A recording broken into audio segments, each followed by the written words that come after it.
Hi friends, তো এখানে দেখো চুলে করছি কালার। তো আমার চুল কিন্তু পাকেনি, কিন্তু আমি এই নিঃশ্বাস লাল কালারটা করতে ভীষণ ভীষণ ভালোবাসি। তো তার জন্য দেখো শুধু কালার করছি তা না, আমি কিন্তু আনাজও কুটেছি, কালারও করছি, দুটোই করছি। তো এখানে যেহেতু লাল শাক হবে, তো ডাঁটাটা আলুটা আলাদা কেটে নিয়েছি, লাল শাকটা আলাদা কেটেছি। এখানে বেগুন দিয়ে বেগুন দিয়ে হবে, তো বেগুন আলাদা কেটে নিয়েছি। আর এখানে আম কেটে নিয়েছি। তো যাই হোক, সেই সময়টা চলে গেছে। এটা হচ্ছে তো বিকালে দেখো আমার বান্ধবীরা এসেছে। আমরা কিন্তু মানে আমার বান্ধবীরাই বলতে পারো, আমার চুল বেঁধে দিতে এসেছে।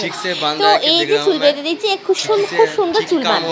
তো তার জন্য দেখো ওর সাথে চুল বাঁধতে।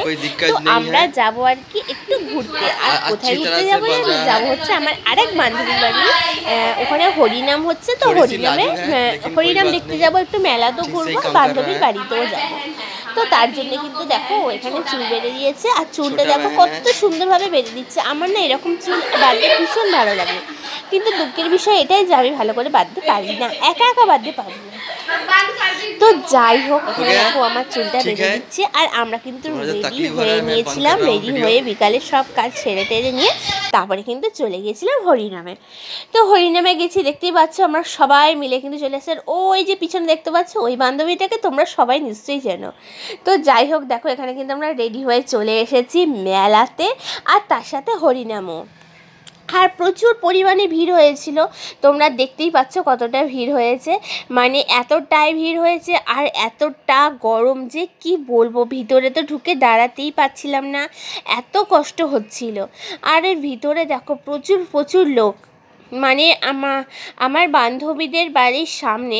তো আমার বান্ধবী বলছে আমি 5টার সময় এসেছি, 5টা থেকে নাকি ও ভিতরে ঢুকতে পারছে না। মানে এত গরমের মধ্যেও কিন্তু অত লোক রয়েছে ভিতরে। তো এই যে হরিনামটা হয়েছে, এর পাশে কিন্তু একটা মন্দির আছে, খুব মানে মন্দির আছে। আর এই মন্দিরটা কিন্তু এত সুন্দর, তোমাদেরকে কী বলবো, এটা হচ্ছে শিব, ভিতরে শিব ঠাকুর আছে। তো মানে মন্দিরটা নতুন হয়েছে। আর মন্দিরটা আমি খুব একটা ভালো করে ভিডিওতে তুলতে পারিনি, কিন্তু মন্দিরটা খুব সুন্দর হয়েছে। আর কি সুন্দর লাগছে, মনে হয় যেন এই মন্দিরের ভিতরেই বসে থাকি, বসে সময়টা কাটিয়ে নিই। কিন্তু দুঃখের বিষয় এটাই যে মন্দিরের ভিতরে কিন্তু ঢোকা যাবে না।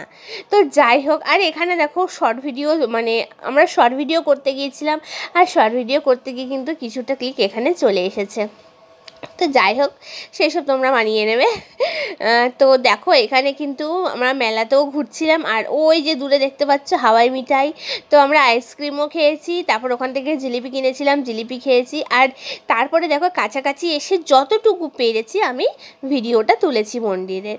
তো যাই হোক, ওখান থেকে ঘুরে এসে কিন্তু আমরা চলে এসেছিলাম আমার বান্ধবীর বাড়িতে। মানে আমার বান্ধবী নিয়ে চলে এসেছে আমাদেরকে, যে চল এবার বাড়ি যাবি। তো বান্ধবীর বাড়িতে আসার পথে তখন ভাবলাম যে ফুচকা খাই। তো সব কিছু মোটামুটি খাওয়া হয়েছে, ফুচকাটা খাই। তো ফুচকাটা খেয়ে তারপরে কিন্তু বান্ধবীর বাড়িতে এসেছি। আর এখানে বান্ধবী দেখো আমাদের জন্য সব ব্যবস্থা করে রেখেছে। এখানে করেছে সন্দেশ, মিষ্টি, আর লুচি, আর করেছে ঘুগনি। তো আর তারপরে কিন্তু দিয়েছে কোল্ড ড্রিঙ্কস। তো দেখো এখানে আমার সব বান্ধবীরা খেতে বসে পড়েছে। কিন্তু আমি মানে কি বলবো তোমাদেরকে, আমি এখানে আরেক আমার বান্ধবীর মেয়ে, ওটা ভাই, এটা বোন, তো অনেক সবাই মিলে গেছে। তো দেখতেই পাচ্ছ 2 পিস করে সন্দেশ, সুজি, ঘুগনি, মিষ্টি সবই দিয়েছে। তো আমি কিন্তু, ওরা কিন্তু মানে ওদের দুটো রুম, তো ওরা পাশের ঘরটাই খাচ্ছিল, কিন্তু আমি কিন্তু ওদের সাথে খাইনি, কারণ যেহেতু আমার একটু বেশি কাছের বান্ধবী, তো আমি গেছিলাম ওর কাছে। আর এটা হচ্ছে আমার বান্ধবীর মা, এটা বান্ধবীর ছেলে, আর ওটা হচ্ছে বান্ধবীর বোনজি।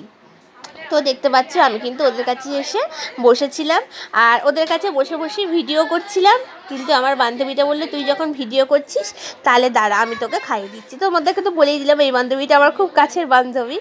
তো যাই হোক, এখানেই তাহলে ভিডিওটা শেষ করে দিচ্ছি। আর আমার ভিডিওটা কীরকম লাগলো অবশ্যই কমেন্ট করে জানিও। Tata, bye bye.